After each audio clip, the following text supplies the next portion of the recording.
Mike, let's talk about our general manager. As we said, the owners' meetings are going on in Phoenix. What's happening with our Falcons? And by the time I get to Phoenix, we'll be rising. Falcons.com did an interview with Terry Fontenot, our general manager. And listen, he addressed some of the things that have happened, some of the things that may happen. Don't fool yourself. This 8th overall pick thing is big. It's huge. We can't get it wrong. It can't be a guy that's a buster and doesn't help our football team immediately, okay? So from a position standpoint, I know we're all going back and forth. Oh, I don't want this. I don't want that. But at the end of the day, we need a dude. We need a guy that's going to come in and immediately impact our football team at 8.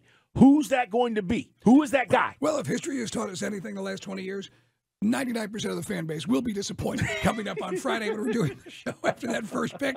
A lot of guys, you see the same mock drafts we have. Edge rusher, corner, edge rusher. Seems to be the consensus amongst the so-called experts. All right, let's hear Terry Fontenot talk about what went on at this year's NFL Combine. Now, they were there. He spoke. Arthur Smith did not. Apparently, Arthur Smith is going to speak here over the next couple of days at the owners' meetings. Okay. So we'll see if we hear what he has to talk about as far as we need to score more points. Well, we know, Coach. That's a big part of this. And by the way, does that influence you?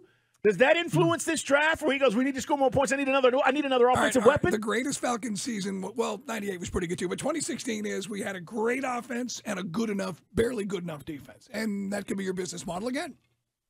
I don't know if it influences. I think he's going to try to do what's right for the team. But if he feels like he's got all the pieces on offense, then maybe they do go defense. This is Fontenot on the Combine. Yeah, it was really cool. It's a productive time because you can do that. Right now we're doing some 30 visits. We met with a few guys this morning. But getting to sit with a player face-to-face, and that's really important. That's really good. Ask questions. Our scouting department does such a good job building the profile of these players, but then when you get to meet them in person, that human element really takes over, and you get a good feel for them. So it's been really productive. So he's just talking generally about players and all the work that's done. By the way, speaking of players and busters, Brian Edwards, who was here with us last year, signed with the Saints. He is reunited with Derek Carr. They were with the Raiders. Before he came here, he was with the Raiders. Yeah, I mean, we had high hopes for this guy, and nothing happened. I mean, literally nothing happened. Nothing happened. I mean, to the point where, hey, he had one catch. Yeah. But, I mean, we really He did? We had a show. I don't remember it. I think we had a show here, and I literally go, oh, I'm like, Brian Edwards got released. Like, I thought he was released 3 weeks ago. You know, I mean, you didn't know what he was one of those, like, healthy scratches in hockey. You're like, what? You know, I mean, he literally would not even dress. So he is now a Saint. So we'll get a chance to see him in this division. I only mentioned that talking about we need a dude. He was not one of those guys last year. Terry Fontenot also talking about, and this is, again, courtesy of Falcons.com, Tori McElhaney did this interview with Terry, and she asked him about, what they're looking for when they bring guys in at this point during the year. Well, I think it comes down to none of us are perfect, and we have to kind of get comfortable with that we aren't. I'm not perfect. You're not perfect. Well, you may be perfect. I'm not. But, not at all. But we come down to that we're all flawed human beings. Yeah. But do we love football? Are we passionate about what we do? And off the field, whether we've made mistakes or whether we've done are we self-aware and are we constantly trying to improve? Okay. I mean, yes, technically there's nobody there's one perfect person, but I mean. Yes. But, yeah, I mean, I guess, yeah, but you're trying to minimize, try to get the person with the least flaws, one would imagine, as a personnel person, especially when it comes to flaws on the football field. Yeah, but, there are things that turn you off as a team or a general manager from particular players, and then there are things that you just go, all right, I'm willing to take a chance, right? It's like the Jalen Carter situation. Yeah, right? And do you take anything from that and apply that to Jalen Carter? I do. I think when he talks about, we're not perfect people, no, you're not. But are you willing to overlook these mistakes that have been made and know that, hey, these guys are going to grow and they're going to mature and they're going to become better human beings? I think that's what Terry's saying.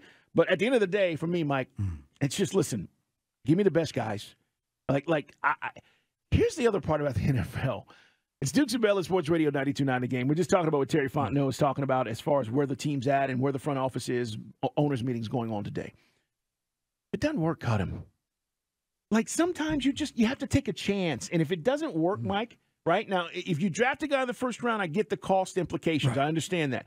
But the other side. And you'll be forever tied to that. Correct. But this isn't.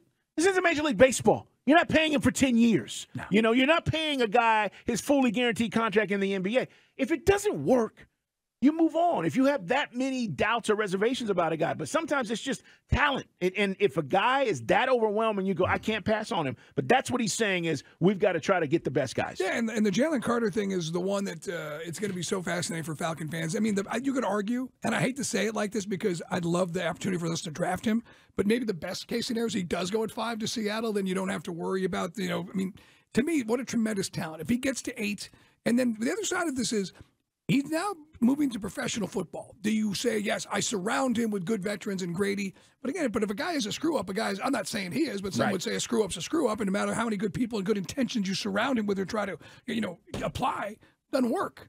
But this guy could be the game changer, especially when you have his talent and the gaping hole that has been that type of player that we just have not had on this football team in decades. No doubt. Terry Fontenot was asked about the organization in the front office. What are they focused on right now?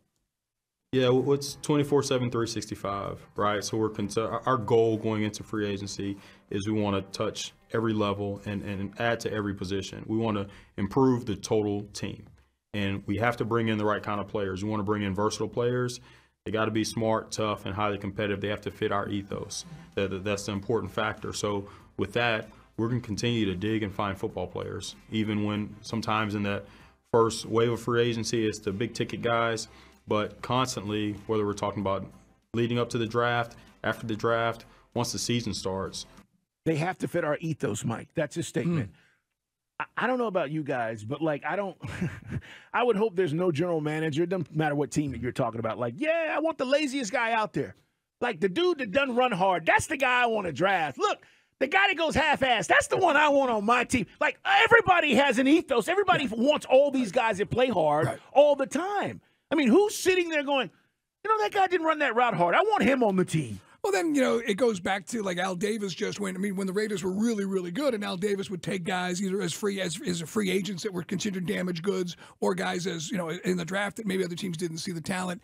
And his thing was, I just need a team of just killers. I mean, badasses. I mean, that we've talked about a little bit of swagger, a little bit of edge. And that's something which at times this team has had. I got to be honest, you go back, and it's funny because it's so long ago now, but the 98 team had those dudes. Yeah. Had guys, Big Chuck Smith and Big Play Ray and Biscuit. And you had these dudes that had some edge to them, and it does matter. Jamal Anderson, I mean, that guy was, he was a badass before he blew his knee out. You had those kind of players that had swagger. And at times we've had pieces. But, yeah, I mean, I get it. You don't want to have a team of knuckleheads, and you can have a whole team of, misfits, and it doesn't work together. The pieces don't come together. No, not at all.